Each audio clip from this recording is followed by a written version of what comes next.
A Covid-19 claramente afetou todos os âmbitos da nossa sociedade e a saúde, obviamente, foi muito afetada. Houve agravamento na saúde da população, no acesso ao diagnóstico oportuno e também ao acesso ao tratamento adequado para todos que necessitam. E o que estamos fazendo para minimizar o impacto na vida e nos cuidados ao paciente? Dentro da oncologia, a Sociedade Brasileira de Oncologia Clínica gerou diversos materiais, campanhas, podcasts, infográficos e vídeos, até lives, para informar a população numa página especial chamada Especial Covid. A Sociedade Brasileira de Oncologia Clínica realizou 2 campanhas muito importantes. A primeira, Fique em Casa, para que os pacientes e toda a população se mantivesse em segurança, para que mais informação sobre a pandemia pudesse chegar às nossas mãos. Já a segunda campanha, chamada Contra o Câncer e Sem Covid, visava para que os pacientes retornassem aos tratamentos, já que os centros em todo o país estavam estruturados para essa retomada.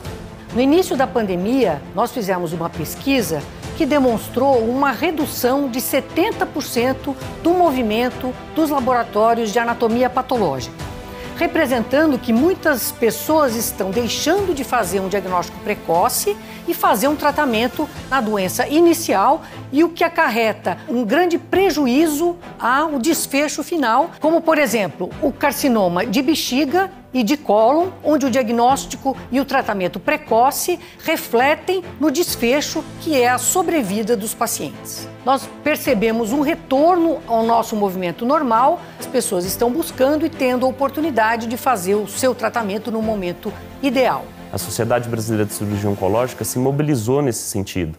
Produziu guidelines em praticamente todas as áreas, dando atenção à priorização dos casos cirúrgicos e àqueles que poderiam ter o seu tratamento adiado. Também produzimos, no sentido de dar suporte aos nossos associados, um termo de consentimento apropriado para esse período da pandemia. E isso se tornou uma publicação internacional e altamente referendada pelos nossos pares. Os gargalos da atenção oncológica, desde a promoção à saúde, prevenção, diagnóstico, tratamento e reabilitação, foram intensificados. Mas podemos e vamos mudar essa história. Convido você, agente desse ecossistema, para fazer parte desse movimento e desse debate. Vamos somar esforços e talentos para conhecermos a extensão e a dimensão dessa crise causada pela pandemia e trabalhar em ações práticas, efetivas, inovadoras para resgatarmos o direito à saúde da nossa população. A luta pela saúde contra o câncer é um esforço de todos e para todos. Ela tem cara, tem nome e tem foco: o paciente. Vamos juntos cuidar e salvar vidas e nos orgulharmos no futuro de termos feito parte dessa transformação.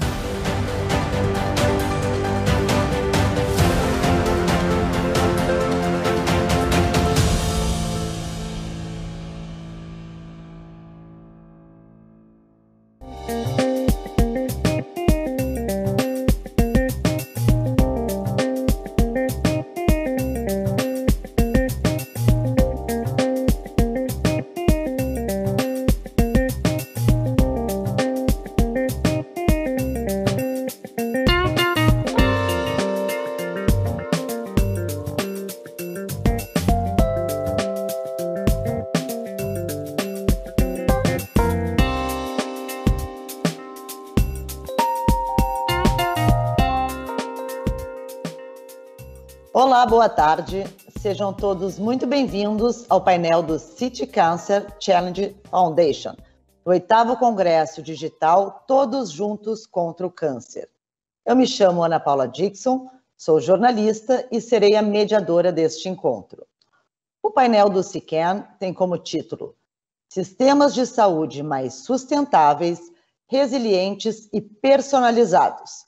E nosso objetivo é iniciar uma conversa sobre o caminho que a América Latina tem pela frente para reimaginar sistemas de saúde sustentáveis, resilientes e personalizados, mesmo após a pandemia da Covid-19.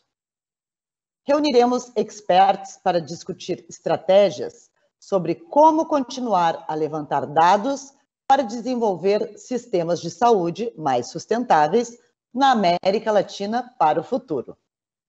Antes de chamar nossos convidados, eu gostaria de agradecer a nossa investidora social, Roche, pelo apoio a este painel. Agora eu gostaria de chamar a anfitriã do evento, a doutora Mayra Calef, para dar as boas-vindas aos nossos convidados e à plateia. Por favor, doutora Mayra. Boa tarde. Eu sou a doutora Mayra Calef e estou aqui com muita honra liderando esse painel que é muito importante para nós, que é o painel que vai falar um pouco sobre os sistemas de saúde mais sustentáveis, resilientes e personalizados. Eu queria muito agradecer a vocês que estão aí, que priorizaram o tempo de vocês para estarem aqui conosco, agradecer o movimento TJCC e todo esse grupo da Abrale sensacional, liderado pela querida Merula Stigl, que sem ela a gente não estaria aqui todos juntos. Em especial, eu quero falar diretamente, fazer um agradecimento diretamente aos convidados deste painel. Hoje a gente vai tentar trazer para vocês um pouco mais sobre medicina personalizada e o seu papel daqui para frente no fortalecimento desses sistemas, como a gente acredita que isso possa melhorar a vida do paciente. A gente vai também apresentar um índice que foi construído a partir de muitas mãos na América Latina, com uma parte muito importante de dados para o nosso conhecimento em relação aos sistemas de saúde do Brasil. Depois nós vamos ouvir os comentários do oncologista, nosso querido conselheiro científico da FEMAMA, que vai falar sobre a importância da medicina personalizada para o paciente, e eu vou tentar fechar tudo isso com um projeto muito legal que a gente já conhece aqui dentro do movimento TJCC, que é o City Cancer Challenge de Porto Alegre. Como a gente pode viabilizar, talvez, uma solução de melhoria dos sistemas de saúde. Agora eu passo de volta para a Ana continuar a sua moderação. Eu quero agradecer a fala da doutora Mayra Calef e lembrar que você pode acompanhar o trabalho do CICAM nas mídias sociais. O City Cancer Challenge está presente no Facebook, Instagram, Twitter, YouTube e no LinkedIn. Além disto, gostaria de lembrar que o conteúdo das palestras é de responsabilidade dos palestrantes. Para darmos início ao painel, convidamos a doutora Maria Clara Rosburg, que trará o importante tema Derrubando os mitos sobre a medicina personalizada. Passamos, portanto, a palavra à doutora Maria Clara, que é oncologista e diretora médica da Roche para a América Central e para o Caribe. Boa tarde, buenas tardes. Mi nombre es María Clara Horsburg, soy médica oncóloga y trabajo como directora médica para Roche en Centroamérica y el Caribe.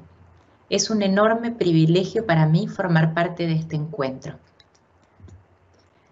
Les propongo en los próximos minutos repasar algunos conceptos de medicina personalizada. Algo que ha ido evolucionando especialmente en los últimos años y probablemente debido a esto existen algunas confusiones. Lo he llamado entonces derribando mitos. ¿Cómo podemos saber qué es la medicina personalizada y cuáles son las verdades? Y el primer mito es creer que la medicina personalizada es tratar a los pacientes oncológicos de acuerdo a sus mutaciones. Y para abordar este mito, les propongo comenzar repasando la evolución del tratamiento del cáncer a lo largo de los años. El primer tratamiento disponible ya desde hace cientos de años es la cirugía, y sigue constituyendo un pilar fundamental en el tratamiento del cáncer. A principios del siglo XX apareció la radioterapia y se sumó al arsenal terapéutico, constituyéndose como una modalidad muy útil para tratar tumores inoperables o como adjunto a la cirugía. Con el correr de los años, alrededor de la década del 50, aparecieron las primeras quimioterapias y esto también fue un gran avance en el tratamiento contra el cáncer.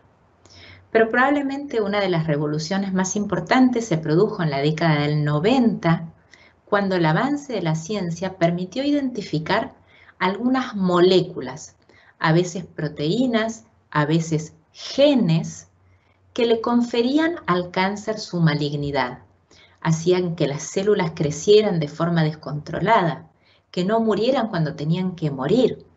Y en paralelo se empezaron a desarrollar tratamientos, drogas, medicamentos dirigidos específicamente contra estas alteraciones moleculares. Estas fueron las terapias dirigidas. Y aquí creo yo que nació el término de terapia personalizada, investigando proteínas y mutaciones que nos permitían identificar dentro de un grupo de pacientes con el mismo tipo de cáncer distintos subgrupos o subpoblaciones que podían responder mejor o peor a distintos tratamientos. Y esto ha evolucionado. Ya no estudiamos una mutación sola o una proteína sola, sino que hoy con la tecnología disponible podemos conocer el genoma completo de cualquier tumor y de cualquier paciente. Y lo otro que ha evolucionado es que los datos hoy vienen en formato digital. Hoy, además de los datos de la genómica, tenemos muchos otros datos que nos hablan de cada paciente.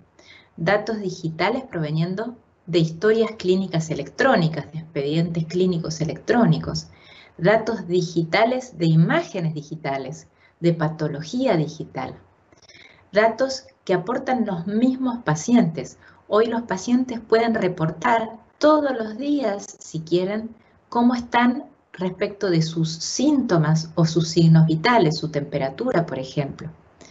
También mediante sensores como los que hay en los teléfonos inteligentes, tenemos muchas veces frecuencia cardíaca y otros datos de los pacientes. Lo mismo con apps relacionadas con la salud. ¿Y qué es la importancia de los datos en formato digital? Que con la tecnología disponible podemos analizarlos, recopilarlos, encontrar patrones. Y todo esto nos permite una información más detallada de cada paciente para poder tomar decisiones relacionadas con su salud. Y es así entonces que la medicina personalizada es mucho más que conocer las mutaciones y poder seleccionar una terapia dirigida. Hoy la información digital proveniente de todas estas fuentes nos permiten un seguimiento y un conocimiento muy detallado de cada paciente individual y nos permiten cuidarlo a lo largo de toda su vida. Conociendo sus genes, conocemos en muchos casos la predisposición a desarrollar determinadas enfermedades. Teniendo mapeado su estilo de vida, sus hábitos, sus preferencias, sus antecedentes, podemos seguirlo en forma individualizada y podemos recomendarle intervenciones de prevención. Podemos recomendarle intervenciones de tamizaje, de screening. Y si enferma, podemos diagnosticarlo en forma precisa, en forma temprana, que es cuando más chances tenemos de curar las enfermedades. Con toda esta información también podemos elegir el mejor tratamiento, no solo basado en las mutaciones, sino que también basado en sus antecedentes, en sus preferencias. Contar con todos estos datos también le permite a los pacientes un acceso más temprano a los medicamentos, porque la convergencia de datos y tecnología nos permiten hacer investigación más rápido y a menor costo.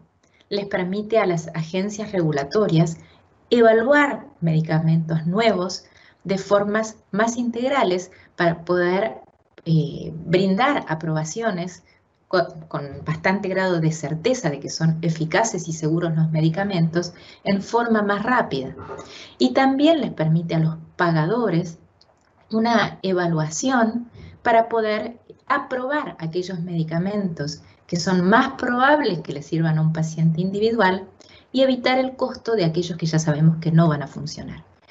Y una vez superado el episodio agudo, todos estos datos, sensores, la telemedicina, nos permiten un seguimiento continuo, como decíamos antes, probablemente sabiendo qué le ocurre cada día, y en muchos casos remoto. Entonces el paciente va a seguir yendo 1 o 2 veces al año, pero el médico va a tener un panorama completo de qué ocurrió en esos 6 o 12 meses.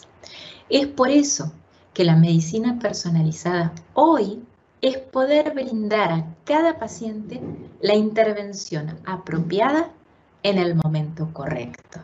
Entonces, la secuenciación genómica y las terapias dirigidas son una parte fundamental, muy importante, pero la medicina personalizada excede en mucho a eso. Pasemos al mito número 2.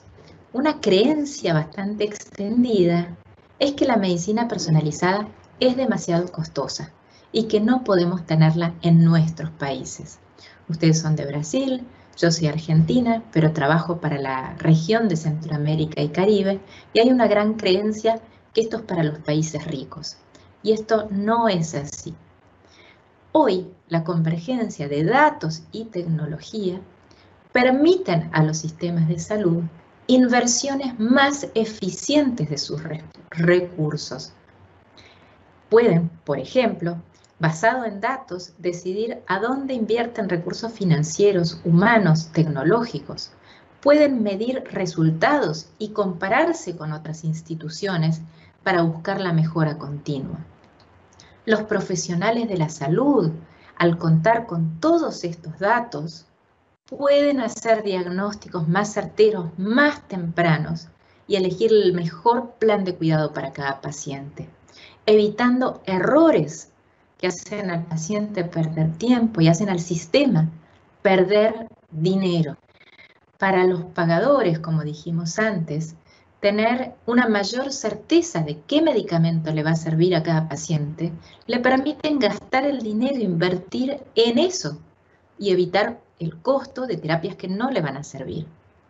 Los datos le permiten también a los pagadores negociar de formas innovadoras, ya no basadas en volumen, sino basadas en el valor que aportan los tratamientos, basadas muchas veces en el desempeño real de los medicamentos en la población real. Y finalmente, el beneficio no se queda solo en el paciente, sino que se extiende a sus familias, a sus cuidadores y a la sociedad en general.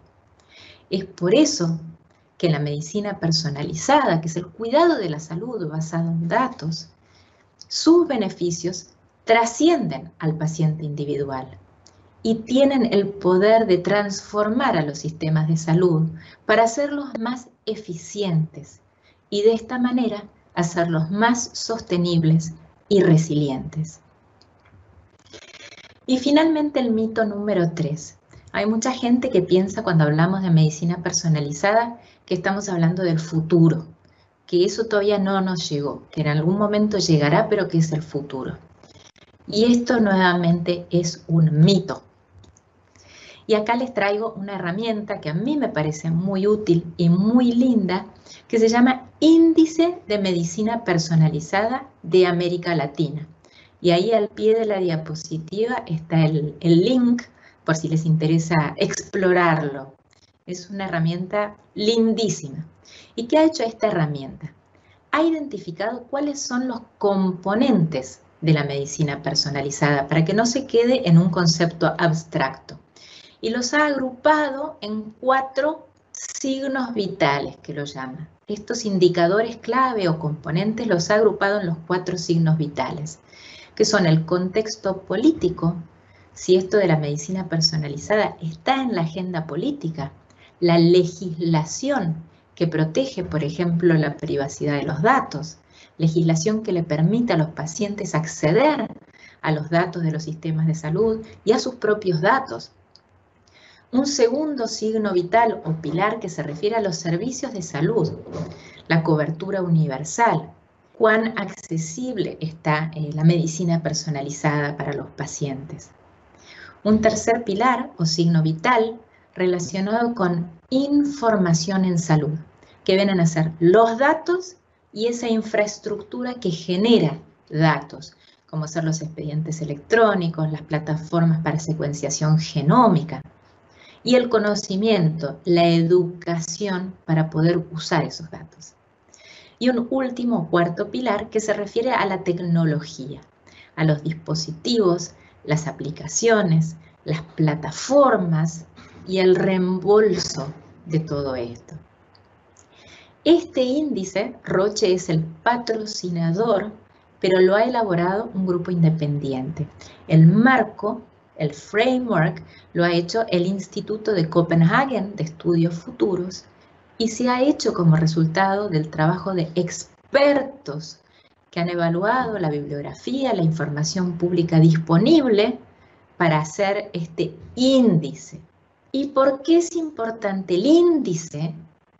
Porque nos marca en qué signos vitales, en qué indicadores cada uno de estos 10 países que participó del índice anda mejor y tal vez otros países pueden aprender de ellos, y en qué aspectos hay oportunidades de mejora. Entonces se pueden iniciar esas conversaciones para buscar la mejora y para avanzar en el camino hacia la medicina personalizada, que no es del futuro, ya está aquí. Y traje como ejemplo el caso de Brasil. Estos es información tomada de ese índice. ¿Y qué encontraron los expertos? Que Brasil tiene bases muy sólidas en esto de la medicina personalizada. Es el país líder de estos 10 países en inversión en investigación. Es líder en publicaciones académicas referidas a medicina personalizada. Y también marca muy bien en digitalización de servicios públicos, en expedientes clínicos electrónicos. Tiene políticas ya referidas a genómica. Una gran proporción de la población utiliza ya estos sensores, esta tecnología vestible. Y algo muy bueno también es que la población puede acceder a los datos de instituciones y datos públicos. Así que motivos para celebrar. Pero no nos podemos quedar cruzados de brazos, porque también se han identificado varios puntos en donde podemos mejorar y en donde debemos seguir trabajando para alcanzar esta realidad y todos los beneficios de la medicina personalizada. Como ejemplos, que los pacientes puedan acceder a sus propios datos que están en los expedientes electrónicos. Podría mejorar un poquito más o avanzar en temas de educación digital. Hay un espacio también para crecer y mejorar en las colaboraciones público-privadas. Puede mejorar también en tamizaje de enfermedades genéticas. Puede incorporar aún más el uso de telemedicina, en especial en hospitales. Y también, Brasil es muy grande y tiene una población muy grande, podría mejorar un poco también el número de profesionales y cobertura de salud. El futuro está aquí, tan solo no está distribuido de forma pareja. Y en eso tenemos que trabajar, en la equidad, en que el futuro, o esto que ya está aquí, llegue a toda la población en forma pareja. Y a modo de cierre, entonces, esta medicina personalizada que hoy entendemos que es mucho más que una secuenciación genómica y seleccionar una terapia, sino que es aprovechar toda esa pluralidad de datos digitales de los que hoy disponemos y que con la tecnología hoy disponible podemos procesar y obtener valor no solo para el paciente, sino para todo el sistema de salud, para que sea más eficiente y resiliente. Y esto es un reto, un desafío enorme. Acabamos de ver en los signos vitales que compromete a muchos sectores.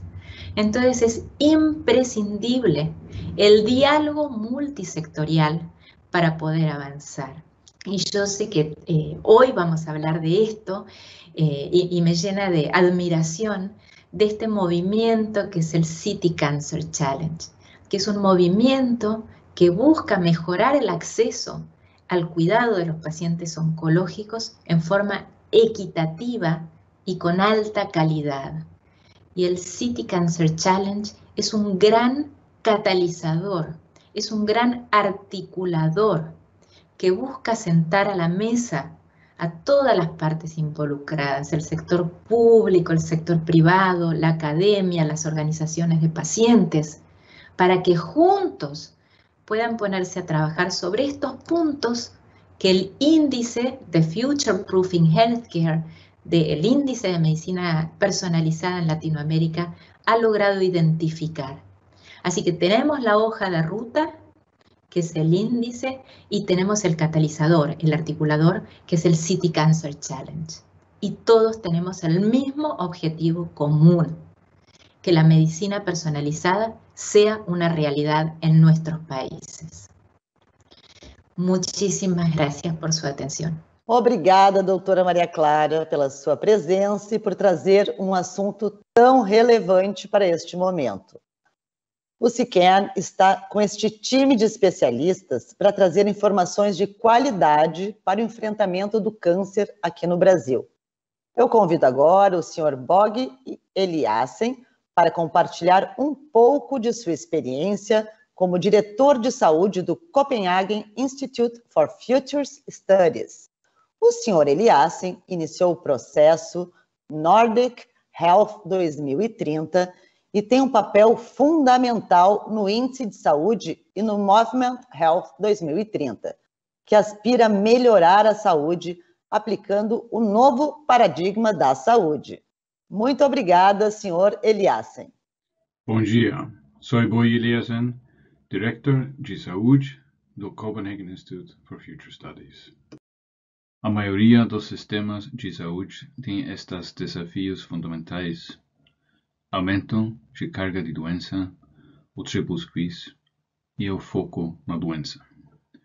Nós vivemos mais tempo, mas o fardo da doença para o indivíduo durante a vida cresce.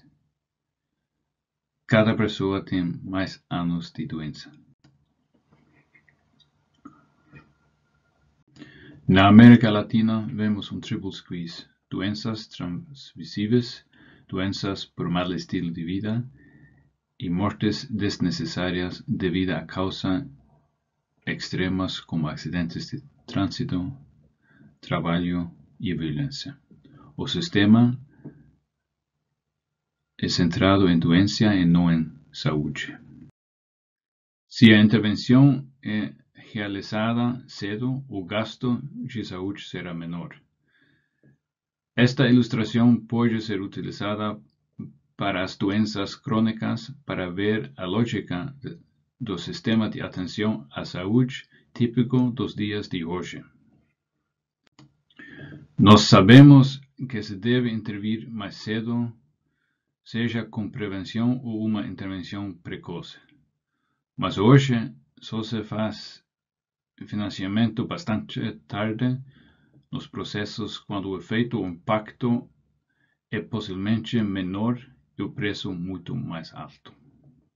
Em alguns anos, o genoma custará $100 e o restante dos dados também. Portanto, $200 poderemos ter dados que não podemos compreender até hoje, que abram oportunidades e mudam paradigmas.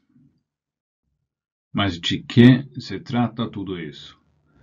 Não se trata de máquinas, algoritmos ou medicamentos, mas sim da melhor qualidade e bem-estar ao longo da vida. Em Future Proofing Healthcare, construímos 4 pontos cardinais sobre por que precisamos de dados. Mudar as decisões de percepção para a realidade. Tornar acessíveis os dados e insights. construir uma ampla coalição para a mudança, tornar possível a liderança para a mudança. Como essa pontuação afeta a vida em Brasil? O Brasil investe fortemente em pesquisa e desenvolvimento. Desempenho sólido no que diz respeito ao direito do paciente em acessar os dados, espaço para melhoria da confiança dos pacientes em dispositivos de saúde conectados.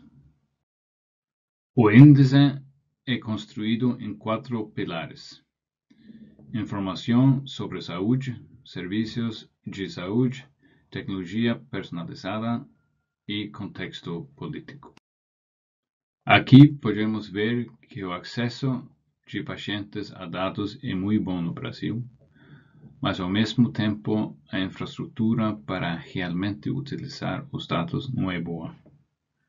O Brasil é número 1 em acesso de paciente, pero utilizar a infraestrutura é número 6.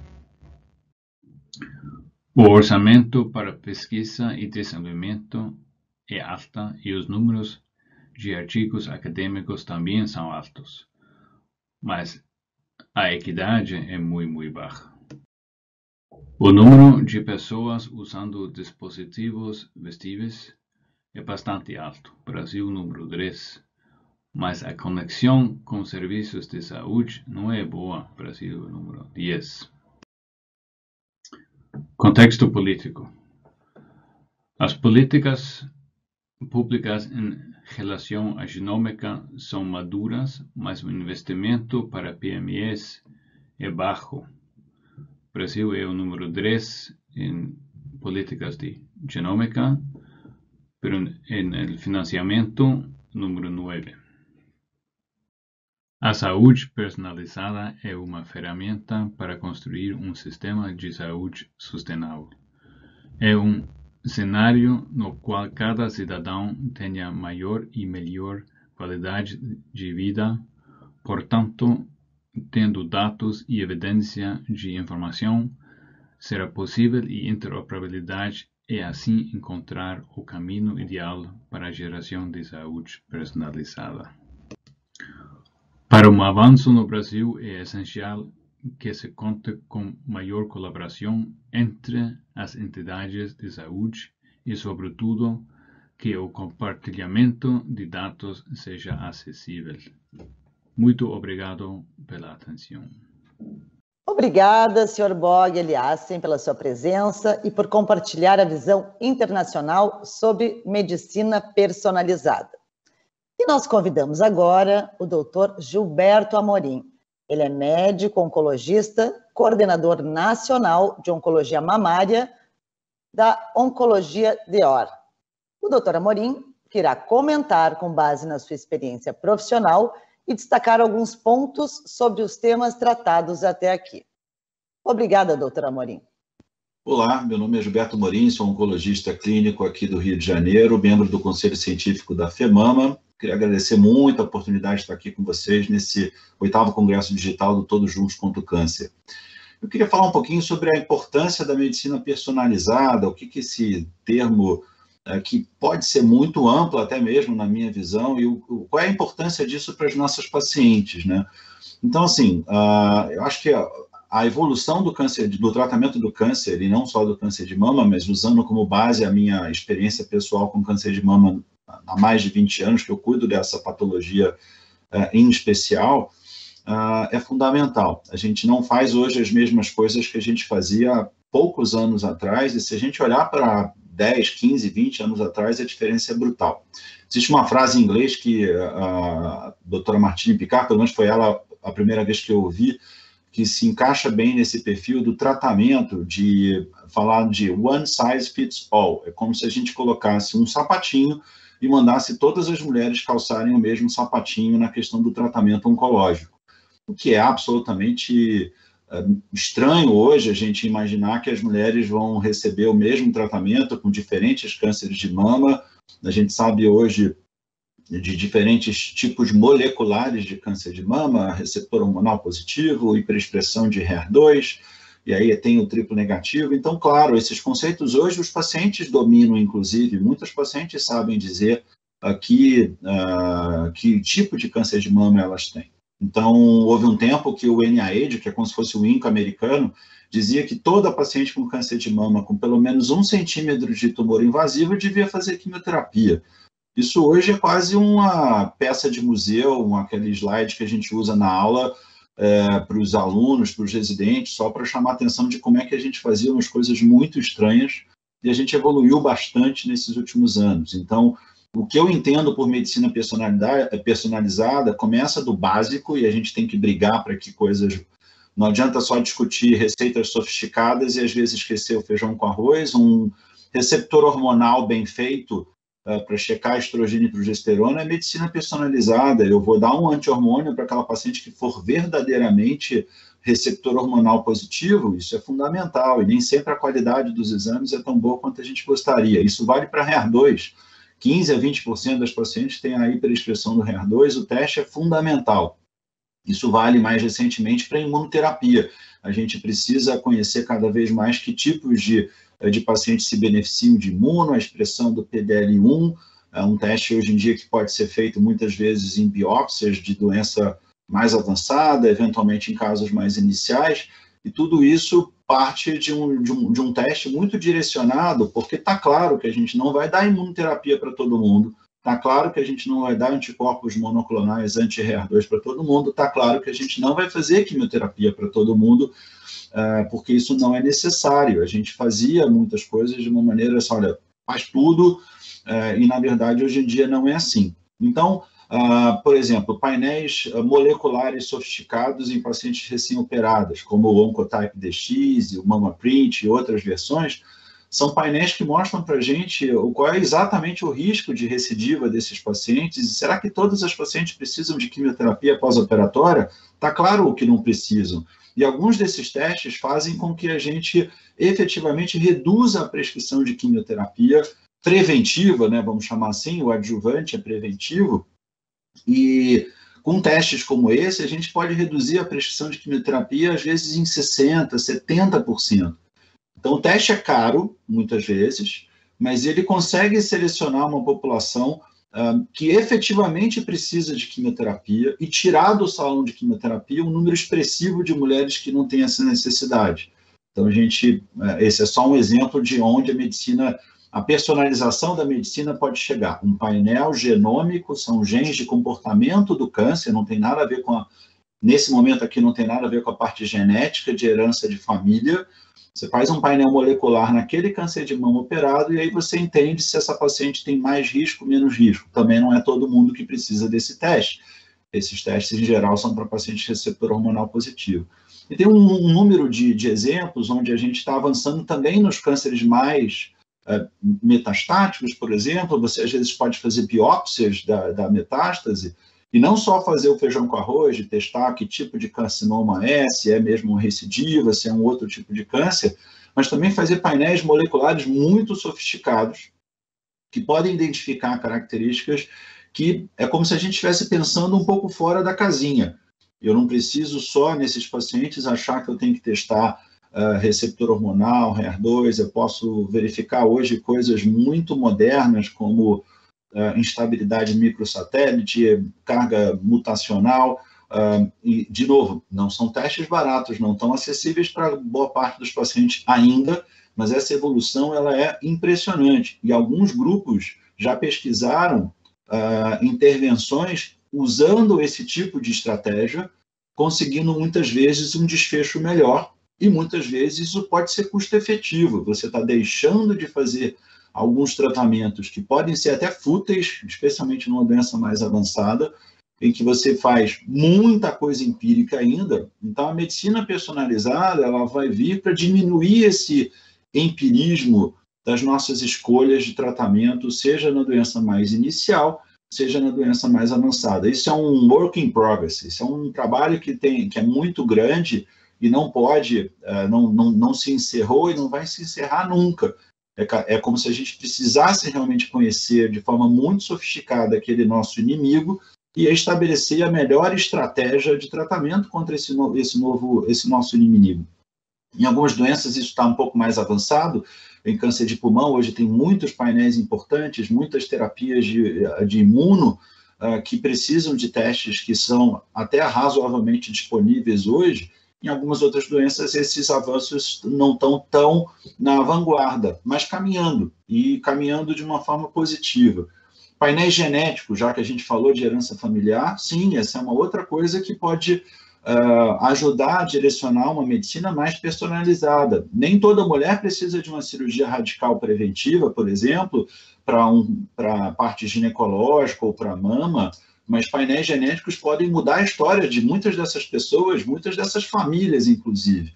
Programa de rastreamento de determinados cânceres, como câncer de colo mais precoce, mapeamento de lesões de pele para um risco de melanoma. Sim, por que não? Cirurgias preventivas para câncer de mama e câncer de ovário, por exemplo. Então, painéis genéticos hoje são muito possíveis de serem feitos. A gente tem, claro, dificuldade de acesso de geneticista, principalmente na rede pública, os testes não estão disponíveis, mas na saúde suplementar isso tem evoluído bastante. E até a tecnologia pode ajudar também os pacientes. Hoje em dia, muitas vezes a gente usa aplicativos em que os pacientes podem relatar os sintomas do dia a dia do tratamento oncológico, não só da quimioterapia, e a gente ter um acesso proativo de determinadas complicações que eventualmente podem ser sérias e propor intervenções mais precoces, com isso reduzindo custos, reduzindo complicações e até reduzindo o risco de morte. Então, assim, a medicina personalizada não é só uma palavra que foi criada pelo departamento de marketing de alguma empresa inteligente. Na verdade, é quase que uma filosofia de tratamento em que a gente não pode olhar aquela paciente que está diante da gente, ou aquele paciente com câncer, e achar que aquele câncer de intestino é todo igual, e aquele câncer de pulmão, todos eles são iguais. Realmente, aquela história que o clichê do cada caso é um caso, é realmente uma realidade. E aí a gente pode estar falando de painéis de herança familiar, a gente pode estar falando de biópsia de metástase, a gente pode estar falando de um exame mais simples, como uma imunohistoquímica na biópsia, e até mesmo tecnologia para personalizar a experiência do paciente, que pode ser de alguns efeitos colaterais sérios, e aí otimizar esse contato com a equipe é fundamental. Era isso, queria agradecer a oportunidade mais uma vez. Muito obrigado. Doutor Gilberto, muito obrigada pela sua presença e por pontuar os principais desafios e oportunidades que a abordagem da medicina personalizada pode trazer para os pacientes oncológicos em um país continental como o Brasil. Nós convidamos agora a doutora Mayra Calef para a sua fala. Medicina personalizada, novo paradigma do direito universal à saúde. A doutora Mayra vai compartilhar com todos nós um pouco de sua experiência na construção do Índice de Medicina Personalizada e como a metodologia utilizada pelo SEQEN pode colaborar na construção de políticas públicas que tragam mais benefícios aos pacientes. Doutora Mayra, muito obrigada. Boa tarde de novo. Aqui nós vamos falar hoje um pouco sobre esse fortalecimento dos sistemas de saúde e o potencial das cidades. A doutora Maria Clara já citou lá no comecinho como ela acredita nesse projeto do City Cancer. Então, eu vou tentar juntar uma coisa na outra. Eu aceitei esse desafio, acho que foi no início de 2020, para fazer parte dessa construção do índice que o Dr. Bog comentou. Nós temos aqui no Brasil uma vontade muito grande de entender quem somos, para onde devemos ir. E acredito que esse índice vai ajudar muito nesse aspecto, principalmente a nos alinhar em relação ao que precisamos fazer. Então, foi um trabalho bem bem grande que a gente fez durante mais de um ano, com várias reuniões com esse grupo maravilhoso que eu estou mostrando aqui, e eu era a única brasileira. Então, a gente ia comentando, construindo esse índice e eu trazendo todo o nosso expertise representando o Brasil. Então, por isso que eu me sinto bastante empoderada para falar sobre isso hoje. Bom, a iniciativa do Future Proofing Healthcare foi criada porque a gente se deu conta que esses sistemas não estão atendendo às necessidades das pessoas. Eles são insustentáveis e os custos aumentam progressivamente. Nós, na área do câncer, principalmente, entendemos que as coisas devem mudar. Mas eu só quero deixar claro para vocês que isso aqui não se trata só de câncer. O índice trata de sistemas de saúde em geral. Então, a gente enxerga uma desigualdade na distribuição dos cuidados de saúde. A gente está sempre falando na inequidade, que é uma das coisas que a FEMAMA e toda a rede e seus parceiros brigam muito por ter um acesso à saúde mais igual e mais justo. Então, acho que essa ideia toda de construir esse índice me tomou assim como uma missão, né? Que a gente precisa construir sistemas de saúde e repensar tudo. Nós precisamos transformar os sistemas de saúde. Então, em paralelo a isso, eu também defendo muito essa questão, sempre defendi, e vocês vão entender agora como é que eu junto as coisas, que as cidades têm um papel fundamental, porque são as cidades que estão próximos dos cidadãos. Então, assim, a Agenda 2030 vem jogar um grande reconhecimento no papel crescente que as cidades têm.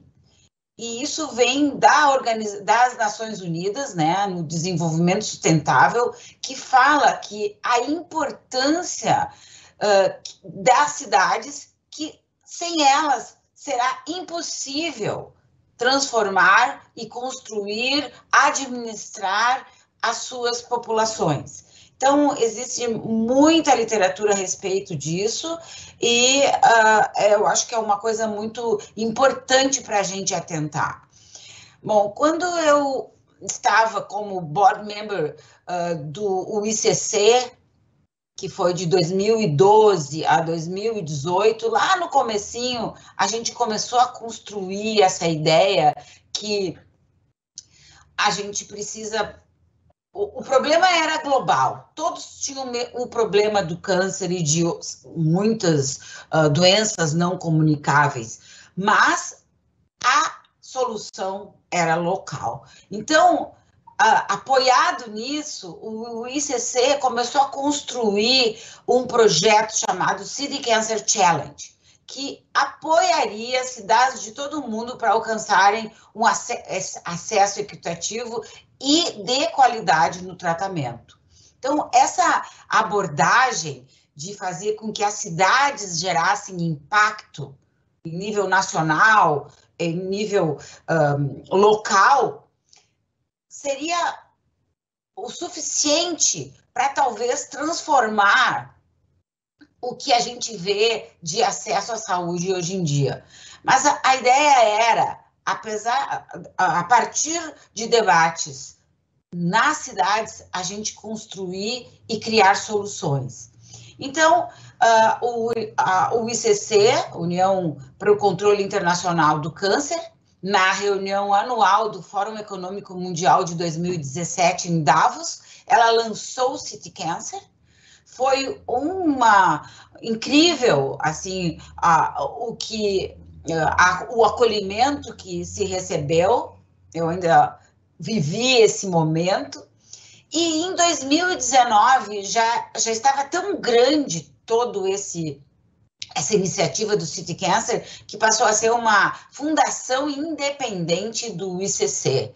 e hoje em dia é uma associação, existe uma associação muito importante e forte de parceria entre o ICC e o CICAN, como a gente chama. Bom, eu acreditando em tudo isso, em Porto Alegre a gente se candidatou, concorreu e ganhou a oportunidade de fazer parte do City Cancer e começou oficialmente, nós começamos a fazer parte em dezembro de 2019. A partir daí, a gente começou a aplicar a metodologia do City Cancer, que já tinha sido desenvolvida em 4 outras cidades.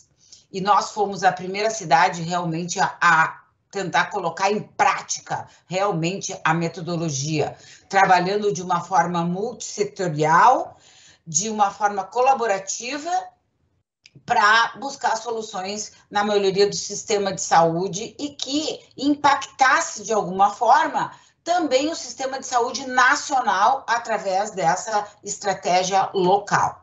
Bom, só um panorama geral, o City Cancer existe nessas 9 cidades e tem várias outras que estão em processo de desenvolvimento agora da metodologia. O que é importante é que tudo isso que eu vou falar agora aqui, a partir desse momento, são coisas construídas aqui em Porto Alegre. Aliás, eu estou falando daqui de Porto Alegre, né, para vocês em todo o Brasil e, quem sabe, até fora do Brasil. Então, o signatário foi a FEMAMA, que propôs para o prefeito e para o secretário municipal, na época era o secretário municipal Erno Herzheim, era o prefeito Marquesan, nós, junto com o Hospital Moinhos de Vento, como um parceiro privado, e prefeitura, e uma organização de terceiro setor que realmente defende e faz advocacy, é a voz do paciente aqui, nós estabelecemos, então, um comitê executivo, um comitê técnico, 10 grupos de trabalho, fizemos um diagnóstico da situação do câncer em Porto Alegre, onde foram apontados 88 problemas, e destes 88 problemas, através de entrevistas com quase 200 pessoas, a gente conseguiu estabelecer 13 objetivos e eu vou pontuar 3 aqui para vocês entenderem a força disso tudo que a gente está falando. Então, todo o City Cancer, ele se baseia muito no que a Organização Mundial da Saúde fala, que o câncer não é só um problema do paciente ou um problema das pessoas que trabalham com câncer, dos profissionais de saúde. É um problema da sociedade. E aí diz everybody's business, né? E a gente tem que pensar como, existe essa cartilha, né? Esse framework for action, que eu realmente estimulo vocês a procurarem. A FEMAMA também pode disponibilizar isso mais adiante, se alguém se interessar. Mas, assim, como é que a gente vai melhorar os desfechos em saúde através do fortalecimento dos sistemas de saúde? Então, existem 6 pilares que a Organização Mundial de Saúde fala e que a gente aqui leva isso como uma bíblia, né? São os serviços de saúde propriamente ditos, que a gente precisa avançar na prestação de serviços, com segurança, com qualidade e para todos, né? Com o mínimo desperdício de recursos. A gente precisa investir em recursos humanos com bom desempenho, a gente precisa melhorar muito o sistema de informação de saúde com um bom funcionamento para garantir produção, análise e disseminação de dados confiáveis. A gente precisa investir em tecnologia para garantir o acesso equitativo aos serviços essenciais. A gente precisa garantir financiamento, porque a primeira coisa que é cortada quando revém financiamentos de ordem nacional é corte na saúde, e a gente precisa assegurar esse financiamento cada vez mais. E, sem dúvida nenhuma, nós precisamos de liderança e governança. A gente viu o grande problema que houve aqui no Brasil com toda a questão do coronavírus, que a gente perdeu muito tempo. Bom, na verdade, aqui em Porto Alegre, mesmo durante a pandemia, a gente cresceu muito e fortaleceu muito os projetos do City Cancer. Então, eu queria comentar com vocês, basicamente, alguns projetos, né? Na área dos serviços de saúde, a gente teve, como é que eu vou dizer assim, a honra e é com muito orgulho que a gente consegue já ter para mostrar para todos um manual de qualidade em patologia, porque esse era uma grande dor aqui, cada um fazia uma coisa, e isso impactava na qualidade. Então, dentro da questão do desenvolvimento de um programa local de qualidade para o diagnóstico do câncer, a gente produziu o manual de qualidade em patologia, dentro da área de desenvolvimento de diretrizes de tratamento adaptadas para os cânceres mais incidentes, que nós elencamos 6 cânceres mais incidentes aqui, no Rio Grande do Sul e Porto Alegre, o tratamento padronizado e multidisciplinar, e a gente conseguiu agora quase que fechar todas as guias do tratamento do câncer de mama. Então, isso já teve a revisão aqui local do comitê, e agora já está tendo a revisão internacional dessas guias para câncer de mama. E também um projeto piloto para diminuir o tempo do diagnóstico, como programas de navegação. Então, na área de recursos humanos, essa capacitação, esse aqui é a carinha do manual da Patologia em Foco, e aqui a gente aborda a capacitação e desenvolvimento dos profissionais, atenção primária, patologia, enfermagem, radioterapia, enfermeiras navegadoras, laboratório de patologia. Aqui nos sistemas de informação, nós tivemos recentemente a equipe do INCA desenvolvendo e recapacitando todo o pessoal que trabalha com registro de câncer de base populacional de Porto Alegre. Eles aí, ó, super felizes, todos de máscara, cumprindo todos os protocolos. E tem também, só para comentar com vocês, esse estudo para uma melhor eficiência da radioterapia nos hospitais públicos de Porto Alegre. Isso também é um produto já do nosso Cancer Challenge Porto Alegre. Agora eu tenho uma notícia boa para dar para vocês e de primeira mão aqui. Nós estabelecemos uma parceria muito estreita com o governo estadual, municipal e FEMAMA, quer dizer que é uma coisa isso assim muito especial ter esses multi-stakeholders junto com o CICAN. Esse comitê executivo, com 15 instituições líderes em oncologia de Porto Alegre, trabalham juntos, sem ego, sem eu sou melhor que você, todo mundo junto, colaborativamente. Isso também é um produto, eu acho que é para sempre aqui de Porto Alegre. E também a gente se preocupou muito como garantir a liderança e a governança, a sustentabilidade do City Cancer. Nós transicionamos já um governo para o outro, um partido para o outro, e isso foi muito tranquilo, porque a gente tinha muita coisa para mostrar. Então, agradeço ao prefeito em exercício de Porto Alegre, o senhor Sebastião Melo, que logo acolheu esse projeto e ele continua mesmo tendo mudado. E a novidade super legal é que, bem recentemente, nós estabelecemos um novo instituto, né? Mais precisamente dia 17 de setembro, que é o Instituto de Governança e Controle do Câncer, uma espécie de nacionalização, como diz a Daniele Voto, que é aquela de óculos vermelho ali que está ali na foto, que é uma nacionalização do SICEM. Então, assim, nós já temos um instituto formado com conselhos, com tudo, para conseguir fazer com que esses projetos todos do SICEM, que por um tempo ele fica na cidade, mas depois ele só fica acompanhando. Então, agora já temos isso, se chama Instituto de Governança e Controle do Câncer. E eu espero que todo ano eu consiga vir aqui para falar o que nós estaremos fazendo junto nesse instituto com o movimento TJCC.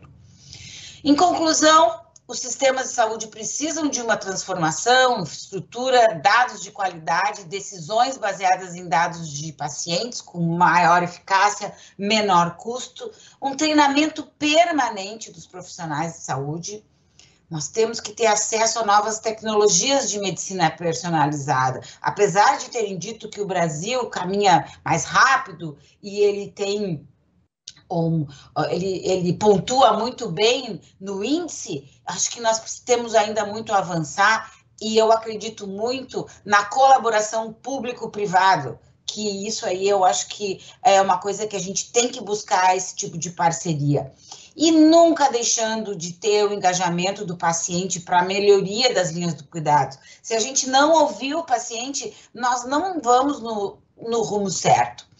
Eu também gostaria de chamar a atenção que na Veja, do dia 15, foi replicado hoje, o índice está publicado ali, tem uma matéria, né, falando sobre esse índice, como o Brasil avança na medicina personalizada, e para mim o índice é uma excelente estratégia para conhecer e medir o que precisa ser mudado. Se a gente não conhecer os dados, a gente não sabe o que precisa evoluir. Então, eu agradeço e estou muito emocionada de estar aqui. É uma honra estar participando deste painel aqui junto no movimento TJCC. Muito obrigada, doutora Mayra. E o SICEM agradece a todos os especialistas convidados a palestrar aqui hoje. Agora nós abriremos para o debate. E eu questiono os nossos convidados. Existe algo que a sociedade civil organizada possa fazer para que esse tipo de medicina personalizada seja adotada pelos sistemas de saúde?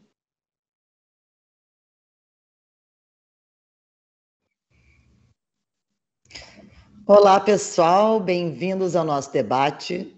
Nós agradecemos muito a audiência e a participação de todos. E antes de iniciarmos as perguntas, eu gostaria de dizer com muita alegria que o SICEM foi agraciado esta semana com o Prêmio de Prevenção e Controle de Doenças Não Transmissíveis, UNIFAT, na Assembleia Geral das Nações Unidas, como reconhecimento de seu trabalho na condução de estratégias específicas para fortalecer e aumentar a qualidade de serviços, força de trabalho e infraestrutura em sua missão de proporcionar o acesso equitativo de doenças não transmissíveis e ao tratamento de câncer em níveis municipal, regional e nacional. Muito bem-vindos e vou passar as perguntas. Nós já temos algumas perguntas aqui encaminhadas. O pessoal da equipe está me passando. E vamos iniciar com a doutora Mayra Calef, pois as perguntas são diretamente do SICEM. Doutora Mayra, a Nina pergunta quais são os critérios para as cidades participarem deste programa e se não, qual as possibilidades de replicar, se estão abertas às cidades a participação, e se não, qual a possibilidade de replicar as iniciativas realizadas aqui em Porto Alegre para outras cidades no Brasil?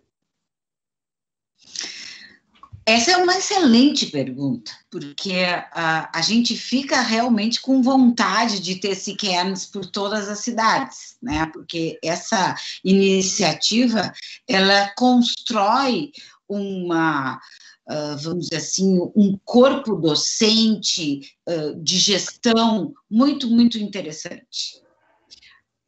Eu lamento dizer que é uma por país.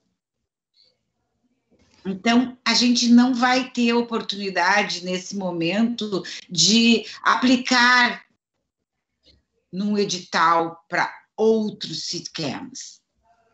Mas o que é legal é que essa organização que eu comuniquei a vocês, que já está instalada, essa é a maneira que o CITCAM quer trabalhar. Ela quer deixar hubs nos países, depois que ela fica no país por 2, 3 anos, que possam influenciar outras cidades a fazer iniciativas como o CITCAM. E na continuação, doutora Mayra, a Daniele Benzato, de Curitiba, pergunta, ela é da Associação das Amigas da Mama, como se consegue o acesso a esse manual de qualidade de patologia, e também a Kelly Breutmann, da Parabéns, diz que o painel foi sensacional, e como se fazer para obter também o manual e demais informações e cartilhas geradas por esse trabalho realizado ao longo dos últimos 2 anos aqui em Porto Alegre. Eu agradeço o interesse delas, e isso é o que a gente quer.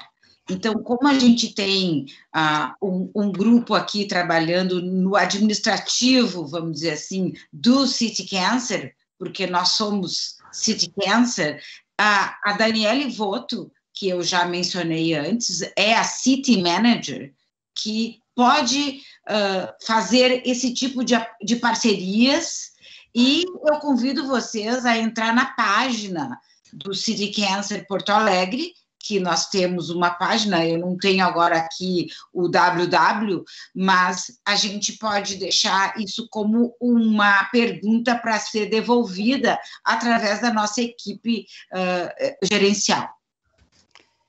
Ok, muito obrigada. Doutora Maria Clara, vou lhe fazer também uma pergunta, primeiro em português e logo lhe traduzo ao espanhol. A senhora falou que o seu trabalho falou sobre a desmistificação da medicina personalizada, correto? Como a senhora vê os desafios de nós conseguirmos efetivamente, já que o Dr. Gilberto comentou que no Brasil nós ainda estamos também caminhando, e acredito que na América Latina toda, isso se fala como algo de futuro, como nós conseguimos sensibilizar os agentes públicos e também os agentes privados de saúde para esta medicina personalizada. Entonces, a usted le pregunto cómo conseguimos con que los agentes de salud, públicos de salud y también los privados se sensibilicen hacia la medicina personalizada, una vez que usted habló de la desmistificación e incluso de que ella puede generar una economía a los sistemas de salud. Muito obrigada, muchas gracias por hablar en español. Yo creo que el primer paso es comprender los beneficios que trae la medicina personalizada para todas las partes. Ese es el primer paso, porque si uno no está convencido, uno no cree mucho, uno no trabaja con tanto entusiasmo. Entonces, si entendemos los beneficios, vamos a ponerle el corazón y la fuerza porque entendemos que es lo mejor para el paciente y lo mejor para los sistemas de salud. Ahora, esto es como muy grande. ¿Cómo avanzamos? Y acá es muy importante saber que no estamos solos, que herramientas como el índice de Future Proofing Healthcare nos marcan las oportunidades, nos indican el camino, nos dicen a dónde tenemos que apuntar nuestros esfuerzos y nuestros recursos. Y movimientos como el CICAN, que con su apoyo, su expertise, nos guían y nos ayudan. Y dicho esto, creo que como siempre que queremos alcanzar algo, es importante trazar una estrategia, porque si no son esfuerzos aislados y se pierde eficiencia. Entonces, si uno traza una estrategia, uno va haciendo inversiones y escalando, pero uno va midiendo el impacto. Si con esa inversión, con esa tecnología que incorporé, estoy obteniendo los resultados que quiero. Eso también es algo muy importante, los datos, poder medir. Entonces, si no estamos logrando lo que buscamos, corregimos. Pero entonces creo que esos elementos son los importantes. Tener una estrategia y aceptar ayuda, como del índice e da SICAN. Muitíssimas graças, doutora Maria Clara. Pessoal, vou passar aqui o nosso endereço pelo site para vocês poderem acessar. É www.citycancerchallenge.org. Challenge com 2 L's. E vou voltar às perguntas que estão sendo encaminhadas. Doutor Gilberto, temos uma pergunta ao senhor. Estão perguntando, na sua visão como oncologista, como você acha que as iniciativas como a do SICAN pode impactar no controle do câncer nessas cidades e nas regiões onde o SICANCER está inserido, ou onde o SICANCER teve sua atuação? Bom, não sei se eu tenho a pretensão... Bom, boa tarde para todos, né? Obrigado mais uma vez aí pela oportunidade. Não sei se eu tenho a pretensão de dar uma resposta definitiva ou muito sofisticada, mas claro que ao integrar essas pessoas, integrar grupos de especialistas, a questão da padronização da patologia que foi tão relatada, eu acho que você pode otimizar os recursos que a gente já tem, melhorar o treinamento desses profissionais. Muito se fala de multidisciplinaridade, de múltiplos especialistas envolvidos. Então, assim, existe um trabalho que realmente é muito importante e precisa ser feito, não só de integrar essas equipes, trocar expertises. Alguns grupos têm muitas qualidades e precisam compartilhar essas experiências positivas com outros. Ao mesmo tempo, você tem que envolver o poder público, o terceiro setor tem uma participação fundamental nesse processo, porque não pode deixar para a sociedade desorganizada organizar o sistema. A sociedade organizada pode contribuir muito e pressionar o gestor público, isso as ONGs já fazem, mas a gente precisa mudar de patamar um pouco sobre essas questões, não é só uma questão de políticas públicas, é mais do que isso. E aí tem uma contribuição efetiva para melhorar a qualidade da assistência, e aí vale para patologia e treinamento, registro de câncer. Quando a gente está falando de inteligência de dados hoje em dia, a gente precisa contribuir com dados de boa qualidade, para que novos estudos possam ser feitos, perguntas que de repente podem ser relevantes em Porto Alegre e que para a América Latina, para o Brasil, podem não ser muito relevantes em outros locais. Então, a gente precisa colocar esses atores reunidos, mas numa plataforma que seja muito...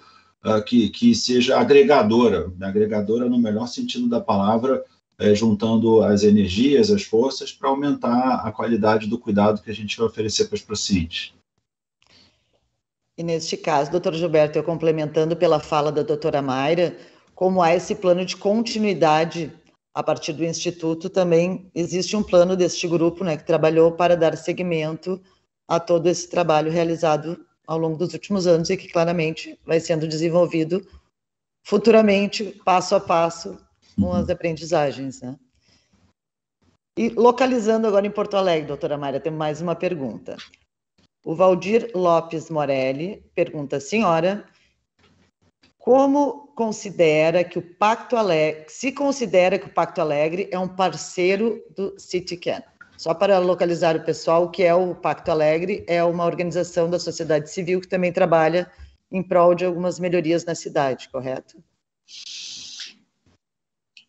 Nós ficamos muito honrados de estar dentro do Pacto Alegre agora, né? Porque essa é como o Bog falou e a gente vem falando, nós não podemos continuar lidando com as questões de saúde só dentro da área de saúde. Tem que ser uma questão de todos. E quando a gente vê que o Pacto Alegre, ele é muito mais pensar no cidadão porto-alegrense como um todo. Eu acho isso fantástico, de eles se interessarem pelo que nós estamos fazendo, porque nós estamos falando em câncer, gente, mas quando, eu comentei na minha fala, quando nós estamos estruturando um sistema em relação ao câncer, nós estamos estruturando para todas as doenças não comunicáveis também. Então, é importante que o Pacto Alegre nos abrigue, porque eles são muito maiores do que nós, né? Nós somos um pedacinho do Pacto Alegre, e eu tenho muita honra de participar agora como integrante do Pacto Alegre, porque eu acho que é isso, né? Aquela ideia lá atrás, em 2012, que surgiu assim, que o problema do câncer era global e a solução é local, se todas as comunidades se reunirem ao redor disso, nós vamos ter muitos melhoramentos, até muito na questão de educação, envolvimento de outras instituições, envolvimento de escolas, universidades e tantos outros que podem nos ajudar. Muito obrigada. Doutora Maria Clara, a gente sabe que a senhora daqui a pouco tem um compromisso. Para finalizar a sua participação aqui conosco, a senhora é uma grande entusiasta do trabalho do SICAN. Como a senhora vê essa questão da cidade resolvendo, como falou a doutora Mayra Calef, o resultado, o início do trabalho, o problema é global e a solução é local? Ou seja, eu estou perguntando como você vê a questão de que o câncer, por exemplo, que estamos tratando acá, es un problema global, pero la resolución está más en la localidad, como las ciudades, y además que yo sé que usted es muy entusiasta del proyecto y del programa de SICAN. Muchas gracias. Sí, soy muy entusiasta y los admiro mucho y me parece que es un trabajo muy valioso que realizan. Y como usted dice, el cáncer es un problema global, pero tiene muchos desafíos, muchos retos. Un gran reto es el acceso al cuidado de calidad del paciente oncológico. Y los temas de acceso son muy complejos y multidimensionales. No hay una forma universal, ni sencilla, ni no sencilla, de solucionar el tema de acceso. Porque cada país tiene su variedad de componentes, desde temas culturales, temas económicos, modelos de sistemas de salud, mismos factores genéticos propios de las poblaciones. Entonces no puede haber una solución única para todos. Lo que sí hay es gente con conocimientos técnicos que puede aportar su sabiduría, su conocimiento, y que eso sea utilizado para encontrar soluciones locales. Pero lo otro muy importante, que es la base del trabajo del SICAN, es que compromete a los jugadores locales. No puede venir alguien de afuera a solucionar el problema de una ciudad. Los jugadores, los participantes, el sistema de salud, la academia, las organizaciones de pacientes de la ciudad, tienen que comprometerse para solucionar este problema, porque tampoco es un problema que se va a solucionar de una vez. Hay que buscar soluciones sostenibles, medir el progreso e ir corrigiendo sobre la marcha. Entonces es importante que se instale un equipo de trabajo local y no alguien que va a venir y se va a ir. Esa es mi visión. Muchas gracias. O tempo passa voando e nós já estamos indo para o encerramento, pessoal. Então, eu gostaria de pedir a doutora Maria Clara, como eu falei, tinha um compromisso. Muitíssimas gracias, hasta luego. Le agradecemos muito. Doutor Gilberto e doutora Mayra, as suas considerações finais, e nós agradecemos a todos que participaram hoje. Gilberto. Eu só agradecer a oportunidade, para mim foi uma honra participar, enfim, um aprendizado, entender que a gente precisa realmente cada vez caminhar mais juntos em prol de algo grande, difícil, mas não impossível de ser alcançado. Muito obrigado mais uma vez.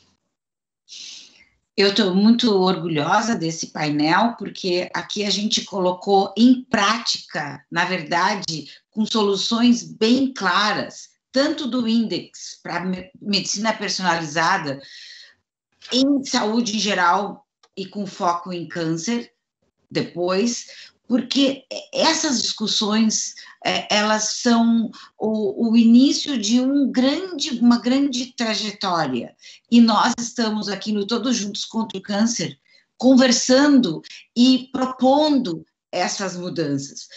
Eu gostei muito uma coisa que o Bog falou, que assim, o gasto é menor quanto menor a intervenção. E para fazer pouca intervenção, o câncer tem que ser pequeno, o câncer tem que chegar cedo. Então, a gente está muito, muito feliz de poder discutir isso com vocês, de trazer essa perspectiva do índex. Obrigado a todos, de novo, que conversaram aqui com a gente. E, Ana Paula, fica com você. Muito obrigada. E realmente foi um prazer. Nós agradecemos a todos os palestrantes, nós agradecemos ao nosso, a Roche, que foi nosso patrocinador social, e agradecemos a FEMAMA, ao Todos Juntos contra o Câncer, a Abrale, a todos que participaram. Foi uma honra estar aqui com vocês e uma honra a participação de todos. Se nós não conseguimos responder a todas as perguntas, por favor, entre no nosso site do City Cancer e nós estaremos sempre disponíveis para estar conversando e futuramente replicando as políticas buscadas por este grupo. Muito obrigada, uma boa tarde a todos.